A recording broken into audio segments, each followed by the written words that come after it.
மதுரை மக்களவை தொகுதிக்கான போலீசாரின் தபால் வாக்குப்பதிவு நடைபெறும் மையத்தில் அதிமுக வேட்பாளர் ராஜ் சத்யன் வாக்கு சேகரித்ததால் தேர்தல் அதிகாரிகள் அவரை அங்கிருந்து வெளியேற்றினர். மதுரை மக்களவை தொகுதிக்கான போலீசாரின் தபால் வாக்குப்பதிவு காலை தொடங்கி நடைபெற்று வருகிறது. வாக்குப்பதிவு ஆயுதப்படை மைதானத்தில் நடைபெறும் என்று நேற்று இரவு வரை அறிவிக்கப்பட்டிருந்த நிலையில் திடீரென இன்று காலை மீனாட்சி பெண்கள் கல்லூரிக்கு வாக்குப்பதிவு மையம் மாற்றப்பட்டது. இதனைத் தொடர்ந்து அங்கு வாக்குப்பதிவு நடைபெற்ற நிலையில் அதிமுக வேட்பாளர் ராஜ் சத்யன் அங்கு வந்து வாக்கு சேகரித்தார். இது சர்ச்சையை ஏற்படுத்தியது. இதுகுறித்து நியூஸ் 18 தமிழ்நாடு தொலைக்காட்சி செய்தி வெளியிட்டது. இதனைத் தொடர்ந்து தேர்தல் அதிகாரிகள் அவரை வாக்குப்பதிவு மையத்தில் இருந்து வெளியேற்றினர். வாக்குப்பதிவு மையத்துக்கு வந்த அமமுக வேட்பாளர் டேவிட் அண்ணாதுரை தேர்தல் நடத்தை விதிமுறைகளை மீறிய அதிமுக வேட்பாளர் மீது நடவடிக்கை எடுக்க வேண்டும் என வலியுறுத்தினார்.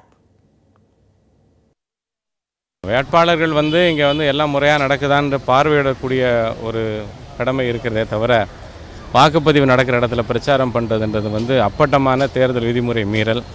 இது ஒரு அடிப்படையான ஒரு காரியத்தை கூட எந்த இடத்தில் எது நடந்து கொள்ள வேண்டும் என்பது கூட தெரியாத வகையில் அதிமுக வேட்பாளர் நடந்து கொண்டது மிகப்பெரிய அதிர்ச்சி ஏற்படுத்தி இருக்கிறது. இதனையடுத்து தபால் வாக்குப்பதிவு மையத்துக்கு விரைந்த மாவட்ட ஆட்சியர் நடராஜன் அதிமுக வேட்பாளர் பரப்புரை செய்தது குறித்து தேர்தல் அதிகாரிகளிடம் கேட்டறிந்தார். அப்போது செய்தியாளர்களை சந்தித்த அவர் இதுகுறித்து விசாரணை நடத்தி நடவடிக்கை எடுக்கப்படும் என்றார். வாக்கு சேகரிக்கிறதுங்கிற கொஸ்டினே இங்கே கிடையாது.